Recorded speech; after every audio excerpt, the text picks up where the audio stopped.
या मालिकेच्या आजच्या भागात आपण पाहणार आहोत निंगी कमळीला म्हणत असते की अगं तू त्या ऋषीला किती बोलली पण तरीही त्याने सगळ्यांसमोर तुझी बाजू घेतली आणि त्या अनिकावर ओरडला. आणि ते ऐकून कमळी म्हणते की अगदी खरं आहे, पण मला तरी आधी कुठे माहिती होतं की तो आपला शिक्षक आहे ते. आणि मग निंगी तिला सांगते की हे बघ, काही झालं तरी तुला त्याची माफी मागावीच लागेल. आणि त्यावर कमळीही हो म्हणते आणि मग त्या दोघेजणी स्टाफ रूमकडे जायला निघतात. तर स्टाफ रूममध्ये ऋषी जेवण करण्यासाठी बसलेला असतो. सायबा त्याला जेवण वाढत असतो आणि तितक्या त्या दोघीजणी त्या ठिकाणी येतात. ऋषीच्या ताटातील वेगवेगळे पदार्थ पाहून निंगीच्या तोंडाला तर पाणी सुटतं. आणि नेमकं त्याच वेळी ऋषीचं आणि सायबाचं त्या दोघींकडे लक्ष जातं. ऋषी आनंदाने त्या दोघींना म्हणतो की चला तुम्ही सुद्धा आमच्यासोबत जेवण करायला बसा. आणि ते ऐकून निंगी तर खूपच खुश होते आणि लगेच जेवणाच्या ताटावरही बसते. कमळी मात्र तिला थांबवण्याचा प्रयत्न करत असते, पण ऋषी आणि सायबा तिला म्हणतात की अगं कशाला थांबवतेस तिला, तू सुद्धा जेवण करायला बस. पण कमळी नकार देते. आणि मग त्यानंतर ती ऋषीला म्हणू लागते की सर मला माफ करा, मला माहीत नव्हतं की तुम्ही आमचे शिक्षक आहात आणि मी तुम्हाला उगाच बोलले. तर ऋषी हसून म्हणतो की अगं काही हरकत नाही, त्यात काय एवढं.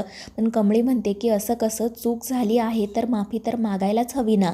तुम्ही एकदा म्हणा की तुम्ही आम्हाला माफ केलं. आणि त्यावेळी ऋषी म्हणतो की ठीक आहे, मी करतो तुम्हाला माफ, पण त्याआधी तुलासुद्धा मला माफ करावं लागेल. गावाकडे जे काही झालं होतं ते विसरून जावं लागेल. आणि त्यावर कमळीही हसून हो म्हणते. आणि मग ते दोघेजण एकमेकांना माफ करतात. त्यानंतर ऋषी कमळीला एक पुस्तक देतो आणि म्हणतो की आज तू मराठीमध्ये स्वतःचा खूप चांगला परिचय दिला, पण मी म्हणालो तसं मराठीसोबत तुला इंग्रजीसुद्धा यायला हवं आणि इंग्रजी शिकण्यासाठी तुला या पुस्तकाची मदत होईल. त्यामुळे कमळीला खूप आनंद होतो. त्यानंतर ऋषी तिला ते पुस्तक देतो आणि विचारतो की आता आपली मैत्री झाली असं समजू ना मी. पण ते ऐकून कमळी खूपच चिडते आणि म्हणू लागते की तुमच्या शहरातल्या लोकांचा काय प्रॉब्लेम आहे ना तेच मला कळत नाही. मी तुम्हाला इथे सॉरी बोलायला आली आणि तुमचं काय मैत्रीचं चाललंय.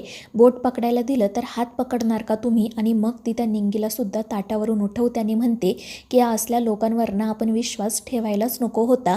आणि त्या दोघीजणी तेथून बाहेर पडतात. ऋषीला मात्र समजतच नाही की अचानक या कमळीला काय झालं, आपण एवढं काय बोललो. पण त्यावेळी सायबा त्याला समजावतो आणि म्हणतो की राजे, आपल्या भावनांना जरा आवर घाला. हा गड सर करणं खरंच खूप अवघड आहे. आणि त्यावर ऋषी देखील हो म्हणतो. आणि मग त्यानंतर तो जेवण करण्यासाठी बसतो. दुसरीकडे ती रागिनी कामिनीला फोन करते आणि विचारते की अगं आई, कुठे आहेस तू. मला आपल्या सर्वंटने सांगितलं की तू पहाटे पहाटेच घरातून बाहेर पडली आहेस. आणि त्यावेळी कामिनी म्हणते की हो रागिनी, मी कोल्हापूरच्या दिशेने निघाली आहे त्या दोघी मायलेकी जिवंत आहेत की नाही ते बघायला. आणि ते ऐकून रागिनी विचारते की काय तू खरंच त्या दोघींचा शोध घेतेस की काय. आणि त्यावेळी कामिनी म्हणते की त्या मृत्युंजय बाबांनी काय भाकीत केलं आहे माहिती आहे ना तुला, त्यामुळे आता मला एकदा खात्री करून घ्यायलाच हवी. त्या दोघीजणी खरंच जिवंत आहेत की मेल्यात. आणि ते ऐकून रागिनी म्हणते की अगदी खरं आहे. कधी कधी त्या म्हातारीचा कॉन्फिडन्स बघून मलाही भीती वाटते की नक्कीच त्या मायलेकी जिवंत असतील. त्यामुळे तू जे करतेस ना ते अगदी योग्य आहे. आणि त्यावर कामिनी म्हणते की हो, जर त्या जिवंत असतील ना तर मला नक्कीच सापडतील, तू काही काळजी करू नको. आणि मग ती फोन ठेवून देते. दुसरीकडे निंगी कमळीला विचारत असते की काय गं कमळे, तू त्या ऋषी सरांसोबत असं का वागली. त्यांनी फक्त मैत्रीबद्दलच विचारलं ना. पण कमळी चिडून म्हणत असते की निंगे, अगं तुला काय कळतं हे शहरातले लोक कसे असतात ते. जर गावाकडे असं कोणत्या मुलाने मला विचारलं असतं ना तर मी त्याला किती मारलं असतं तुलाही माहिती. आणि मग ती असंही म्हणते की आपल्या गावाकडची पोरं या शहरातल्या पोरांना नावं ठेवतात ना तेच अगदी बरोबर आहे. या लोकांना याच सगळ्या गोष्टी पाहिजे नसतात, बाकी काही नाही. आणि मग ती ऋषीने तिला दिलेलं पुस्तकसुद्धा त्याला परत द्यायचं ठरवते. पण निंगी तिला थांबवत म्हणते की अगं कमळे, ते आपले सर आहेत आणि त्यांनी तुला तुझी प्रगती व्हावी म्हणूनच हे पुस्तक भेट म्हणून दिलं आहे ना. जर तू ते त्यांना परत केलं तर किती वाईट वाटेल. आणि त्यामुळे मग कमळी नाईलाजाने पुस्तक स्वतःजवळ ठेवायचं ठरवते. पण त्या दोघींचं हे सगळं बोलणं अनिकाने आणि तिच्या ग्रुपने ऐकलेलं असतं. अनिका तिच्या ग्रुपला सांगते की काही झालं तरी ते पुस्तक मला मिळायलाच हवं, कारण ऋषीच्या प्रत्येक गिफ्टवर फक्त आणि फक्त माझा हक्क आहे. आणि त्यावर तिच्या ग्रुपमधील मुलंही हो म्हणतात. दुसरीकडे ती कामिनी काही गुंडांसोबत सिद्धटेकमध्ये येऊन पोहोचलेली असते. आणि त्यानंतर तिची सगळ्यात आधी भेट होते ती त्या निंगीच्या भावासोबत. तिच्या सोबत असणारे गुंड निंगेच्या भावाला विचारत असतात की काय रे, या गावामध्ये गौरी नावाची कोणी बाई आहे का. पण त्यावर निंगेचा भाऊ म्हणू लागतो की अहो काय विचारताय तुम्ही. गावामध्ये गौरी नावाच्या कितीतरी मुली असतील, आता मी काय त्या सगळ्यांना ओळखतोय का? पण त्यावेळी कामिनी त्याला म्हणते की गौरी नावाची अशी कोणी बाई आहे का जिला 17 वर्षांची मुलगी आहे? आणि ते ऐकून निंगीचा भाऊ पटकन म्हणतो की हो हो, मला माहिती आहे अशी बाई, चला मी स्वतः तुम्हाला तिच्याकडे घेऊन जातो. आणि ते ऐकून कामिनी खुश होते आणि मग ते गावात जाण्यासाठी निघतात. दुसरीकडे ती अनिका ऋषीला कॉल करते आणि म्हणू लागते की ऋषी, अरे त्या कमळीने क्लासमध्ये सगळ्यांसमोर तुझा किती अपमान केला आणि तू मात्र तिला काहीच नाही बोलला. आणि त्यावेळी ऋषी म्हणतो की अगं तिचा गैरसमज झाला होता, हे सगळ्यांनाच माहिती आहे ना, मग मी उगाच तिच्यावर कशाला ओरडू. आणि हे ऐकून अनिका चिडून म्हणते की ऋषी, तू खूप साधा भोळा आहे. अरे पण बाकीचे लोक तसे नसतात. ती कमळी तुझ्याबद्दल वाटेल ते बोलत होती, तू कसं काय सहन करू शकलास? आणि मला तर आता असं कळलंय की तू तिला एक बुकसुद्धा गिफ्ट म्हणून दिलं आहे. आणि त्यावेळी ऋषी म्हणतो की हो, तिला इंग्रजी शिकण्याची इच्छा आहे ना, म्हणून मी तिला ते पुस्तक गिफ्ट म्हणून दिलं आहे. आणि खरंच तिच्यावर रागवण्याची काही गरज नाही आहे, कारण तिने मगाशी स्टाफ रूममध्ये येऊन माझी माफीसुद्धा मागितली आहे. आणि हे सगळं काही ऐकून अनिका अजूनच चिडते. तर ऋषी तिला स्पष्टपणे सांगतो की हे बघ, तू माझी जास्त काळजी करू नको, स्वतःच्या कामाकडे लक्ष दे. आणि आता मलासुद्धा काम आहे, त्यामुळे मला फोन ठेवावा लागेल. आणि तो कॉल कट करतो.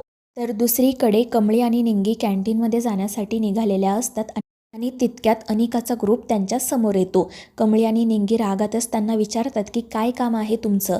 तर ती मुलं म्हणू लागतात की आम्ही वर्गात तुमच्यासोबत जे काही वागलो ना, त्याबद्दल आम्हाला तुमची माफी मागायची आहे. खरं तर आम्ही जे काही केलं ते अनिकाच्या सांगण्यावरून, तुम्ही प्लीज आम्हाला माफ करा. हवं तर आम्ही तुमच्यासोबत मैत्रीही करतो, तुम्हाला मदतही करतो. आणि ते ऐकून कमळी आणि निंगी एकमेकींकडे बघू लागतात. आणि तितक्यात एक मुलगा कमळीच्या हातातील पुस्तक घेऊन पळून जाण्याचा प्रयत्न करतो, पण कमळी त्याला बरोबर पकडते. आणि मग त्या दोघींच्याही लक्षात येतं की हे आत्ता जे काही बोलत होते ते सगळं एक नाटक आहे. त्यामुळे त्या दोघी खूपच चिडतात आणि म्हणतात की आम्ही तुमचं काही वाईट केलं आहे का? नाही ना, मग कशाला उगाच आमच्या वाकड्यात शिरता? आणि मग त्या पुढे जायला निघतात. पण मग त्या अनिकाच्या मैत्रिणी तिथे येतात आणि पुन्हा कमळीच्या हातून ते पुस्तक हिसकावून घेण्याचा प्रयत्न करू लागतात. पण कमळी काही त्यांच्या हाती ते पुस्तक लागू देत नाही. ती आणि निंगी त्यांना धमकी देत म्हणतात की हे बघा, आम्हाला अन्नपूर्णा मॅडमने या कॉलेजमध्ये ॲडमिशन दिलं आहे आणि जर तुम्ही आम्हाला त्रास दिलात ना, तर आम्ही सरळ जाऊन प्रिन्सिपल सरांना सांगू. आणि मग त्या तेथून निघून जातात. पण त्यांनी केलेल्या त्या अपमानामुळे त्या अनिकाचा एक मित्र करण खूपच चिडलेला असतो. त्यानंतर कमळीला भूक लागलेली असते, त्यामुळे मग त्या दोघीजणी कॅन्टीनमध्ये जातात. त्या दोघीजणी एका टेबलवर बसतात आणि त्यांच्या शेजारच्या टेबलवर तो अनिकाचा ग्रुप बसलेला असतो. ते हसतच कमळीकडे आणि निंगीकडे बघत असतात. कमळी काय खायचं याचा विचार करत असते आणि तितक्यात तिच्या लक्षात येतं की तिच्या ड्रेसला पाठीमागून काहीतरी लागलं आहे. नेमकं काय लागलं आहे हे तिला समजत नाही आणि त्यामुळे ती पटकन पुढे होण्यासाठी जाते आणि त्यातच तिचा ड्रेस फाटतो. आणि त्यामुळे कमळी खूपच घाबरते. निंगी तिला विचारते की काय गं, काय झालं? तर कमळी रडतच सांगू लागते की अगं, या खुर्चीला काहीतरी लागलं आहे, त्यामुळे माझा ड्रेस फाटला आहे. आणि हे पाहून निंगीसुद्धा घाबरते. ती पटकन कमळीला कव्हर करते आणि त्याचवेळी अनिकाचे मित्रमैत्रिणी त्या ठिकाणी येतात आणि कमळीचा ड्रेस फाटल्यामुळे तिची खिल्ली उडवायला सुरुवात करतात. आणि ह्या सगळ्या गोष्टींमुळे बिचारी कमळी घाबरून जाते. तर निंगी तिथे असणाऱ्या मुलामुलींकडे मदत मागत म्हणत असते की अरे, कमळीचा ड्रेस फाटलाय, झाकण्यासाठी काहीतरी द्या. पण कोणीही तिला मदत करत नाही. उलट त्या करणने सांगितल्यामुळे सगळेजण कमळीचा व्हिडिओ काढायला सुरुवात करतात.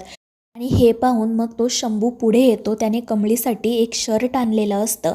मात्र तो करण त्याला धमकी देत म्हणतो की जर तू इथे हिरो बनण्याचा प्रयत्न केला आणि त्या कमळीला शर्ट नेऊन दिलं ना, तर लक्षात ठेव, हॉस्टेलमध्ये आम्ही तुला सुखाने जगू देणार नाही.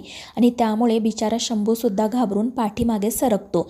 आणि मग त्यानंतर ती अनिकासुद्धा त्या ठिकाणी येते आणि कमळीवर हसतच म्हणू लागते की काय झालं कमळे, फाटला ना ड्रेस? तरी मी तुला सांगितलं होतं की उगाच माझ्यासोबत कॉम्पिटिशन करू नको, गावाला गपचूप निघून जा. पण तू माझं ऐकलं नाही, माझ्या कॉलेजमध्ये ॲडमिशन घेतलं आणि वर माझी तक्रार माझ्याच आजीकडे केली.